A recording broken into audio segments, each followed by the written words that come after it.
और बात करते हैं जेन जी की। इनके और वालिदैन के दरमियान जो एक फ़ासला है वो कैसे बढ़ता चला जा रहा है और इसकी वजह क्या है।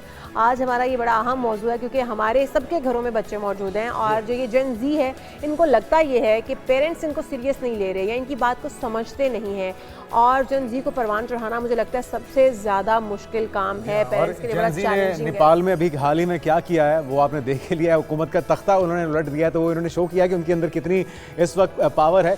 लेकिन हम बात कर रहे हैं इन वालिदैन की जो जिनकी परवरिश बिल्कुल मुख्तलिफ माहौल में हुई है। ये दोनों नस्लें एक ही छत तले रह तो रही हैं मगर इनके दरमियान एक नज़र न आने वाला फासला भी मुसलसल बढ़ता जा रहा है। तो इस फासले को कैसे एक इख्तलाफात की जंग है जो चल रही है, ये जान लेते हैं। हम हमारे साथ मौजूद है Imtinan Ahmad, motivational speaker. Welcome to show कहेंगे इम्तनान आपको। इम्तनान, क्या वजह है? हम जानते हैं कि पेरेंट्स की किसी और माहौल में परवरिश हुई है, तब इस तरह की जिद्दत नहीं थी टेक्नोलॉजी के अंदर, ये आलात, ये आसाइशें, ये सब कुछ नहीं था। लेकिन जेन जी को सब कुछ मिल चुका है, लेकिन वो फिर भी समझते हैं कि पेरेंट्स उन्हें समझते नहीं है। हालांकि वही तमाम आसाइशें इनको देने वाले हैं, ये तमाम चीज़ें प्रोवाइड करने वाले भी वही वालिदैन हैं। अगर समझते नहीं है तो फिर वो उनको किस तरह से पाल रहे हैं, किस तरह से उनको संभाल रहे हैं, उनकी तमाम ख्वाहिशें आसाइशें पूरी कर रहे हैं। जो ये गैप है इसको किस तरह से फिल किया जा सकता है फिर? बिस्मिल्लाहिर्रहमानिर्रहीम, अस्सलाम वालेकुम and thank you very much for having me. Vishal, बहुत अच्छा आपका ये सवाल है। सबसे पहले तो बहुत सी आवाम को जेन जी की जो इस्तेलाह है ना, इसके मतलब नहीं पता। हर वो बच्चा, हर वो इंसान जो 1997 से लेकर 2012 के बीच में पैदा हुआ है, आज हम उनको जेन जी कहते हैं। यानी अगर इस एज ब्रैकेट को देखें तो कम से कम उम्र भी होगी तो 13-14 साल होगी और ज्यादा से ज्यादा 23-24 साल होगी। अच्छा, जब ये 1997 की हम बात करते हैं ना, ये वैसे तो इस्तेलाह चाहे जेन जी है या आजकल जो बच्चे पैदा हो रहे हैं जिनको हम जेन अल्फा कहते हैं, और जो हम लोग हैं जो मिलेनियल्स के दौर से गुजरते हैं, ये इस्तेलाहात बनती तो मार्केटिंग के लिए हैं, लेकिन ये पूरी एक कौम का और पूरी एक नस्ल की जो ट्रैक्शन है ना, उसको डिफाइन कर देती है।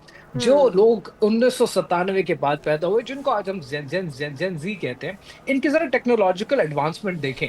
हम जब पैदा हुए थे, we were not born with technology in our hand. आज जो बच्चे पैदा होते हैं, इनकी तरबियत मोबाइल फोन ने की है, सोशल मीडिया ने की है, इंटरनेट ने की है। ये अपने वालिदैन से कम कनेक्टेड हैं, ये माशरे के साथ कनेक्टेड हैं थ्रू अ मोबाइल फोन। अब ये जो टेक्नोलॉजिकल एडवांसमेंट थी, ये मिलेनियल्स के दौर में नहीं थी। हमारे दौर में एक ही टेलीविजन चैनल हुआ करता था, वो 9 बजे की खबरें, उसके बाद हालात हाजरा, फरमाने इलाही दिखाकर सुनाकर सुला दिया करता था। आज इनके पास 24 घंटे की एंटरटेनमेंट अवेलेबल है। तो आज जो फर्क है इनमें और हम में, वो फर्क ये है कि हमें वो इस्तेलाहात दी नहीं गई कि इन बच्चों की तरबियत हमने करनी कैसे। आज अगर हम उस तरबियत को समझने की कोशिश करते हैं, हमारे लिए जरूरी है कि हमें पता हो कि ये टेक्नोलॉजिकली क्या चीजें देख रहे हैं, अच्छा, कि कौन सी वीडियोस देख रहे हैं, ये क्या सोच रहे हैं। इतना डिफरेंस नहीं है बिटवीन जेन जी और मिलेनियंस। हम इतने बूढ़े नहीं हैं, इतने पुराने नहीं हैं। गो कि हमारे टाइम पे वो टेक्नोलॉजी नहीं थी, हम उन चीज़ों से इतना यूज टू नहीं थे, लेकिन इसके बावजूद बच्चों के साथ उतनी अंडरस्टैंडिंग या इन चीज़ों के साथ उतनी अंडरस्टैंडिंग हम रखते हैं। हमारे से पीछे थोड़ा चले जाए, हमारे पेरेंट्स बहुत सादा थे, लेकिन इसके बावजूद हमारी परवरिश उन्होंने बड़े अच्छे द्वार पर की है, बड़े अच्छे इक़दार और रवायात हमें सिखाए हैं। तो हम कहाँ पर कमी कर रहे हैं जो बच्चों को, या फिर ये बच्चे बहुत एडवांस हैं, ये बच्चे समझना ही नहीं चाहते कि पेरेंट्स क्या कहना चाहते हैं। हम भी तो अपने पेरेंट्स की सुनते आए हैं। अगर आइडियली सवाल बहुत गहरा है आपका, लेकिन अगर इसको बहुत गौर से बड़ा केयरफुली एनालिसिस इसका करें ना, आप ये देखेंगे कि अगर चोर्स जिसको अंग्रेजी में कहते हैं ना, काम काज, बेटा स्कूल चले गए, एकेडमी पढ़ ली, क्या एग्जाम कब आ रहा है, ये चीजें निकाल दें अगर जिंदगी से, तो माँ बाप और बच्चों के बीच में इफेक्टिव, या जिसको एक्टिव कम्युनिकेशन कहते हैं ना, वो शायद 10 मिनट की भी नहीं बनती पूरे दिन में। और जो 10 मिनट की एक्टिवेशन है, उसके अलावा जो बाकी दिन बच्चे कर रहे हैं, वो ज्यादातर मोबाइल से कनेक्टेड हैं। अब जब मोबाइल से कनेक्टेड है, जो हमारी नस्ल में नहीं था, आज बच्चों को पता है कि मेंटल डिसऑर्डर क्या होता है, उनको पता है मेंटल स्ट्रेस क्या है, उनको पता है डिप्रेशन में हूं मैं, उनको पता है कि मुझे ट्रॉमा है या मुझे पीटीएसडी है। हमें तो इन इस्तेलाहात का नहीं पता था। हमारे माँ बाप हमें कहा करते थे कि बस बीफ अप हो जाओ, स्ट्रांग हो जाओ, और तुम ना शुक्र हो अगर तुम ऐसी बातें करते हो।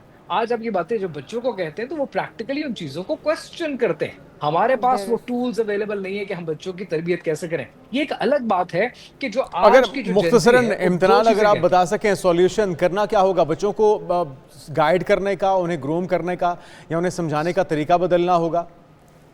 Good question. अगर मैं आपसे पूछूं, आप दोनों से पूछूं कि आपके वालिदैन ने आपको कब कब बचपन में लेक्चर्स दिए या मुझे दिए, आपको बड़े किस्से याद आएंगे। आज इस औलाद को, जेनजी को लेक्चर नहीं चाहिए। ये कहते हैं हमें सुने, you need to listen to us, पर हम सुनते तो किसी को नहीं है। हमने जो अपनी पेरेंट्स से पेरेंटिंग सीखी थी वही इंप्लीमेंट करने की कोशिश कर रहे हैं। जो स्ट्रैटेजी हमें हमारी नस्ल तक लेकर आई है, ये आगे नहीं लेके जाएगी। हमें अपनी अप्रोच बदलनी पड़ेगी दुरुस्त। अगर हमने इन लोगों के साथ चलना है। तो दूसरी समझ चीज जो में हमें ये करनी आया चाहिए ना। इम्तिनान कि हमें अपनी स्ट्रेटजी जी, बदलनी होगी, हमें वही फार्मूलाज अपने बच्चों पर एग्जैक्टली, अप्लाई नहीं करने होंगे जो पेरेंट्स हमारे हम पर अप्लाई करते चले आए हैं। बहुत शुक्रिया, वक्त की कमी थी वरना बिल्कुल। आपसे बहुत कुछ पूछना अभी बाकी था। इम्तिनान अहमद हमारे साथ मौजूद थे, मोटिवेशन। तो अपने बच्चों को रिवायती अंदाज से पालना छोड़ दीजिए, बल्कि आज की जिद्दत के साथ पालिए। और मेरे ख्याल में उनको लेक्चर देने से बेहतर है वो करके दिखाएं जो आप चाहते हैं कि वो करें। तो आगे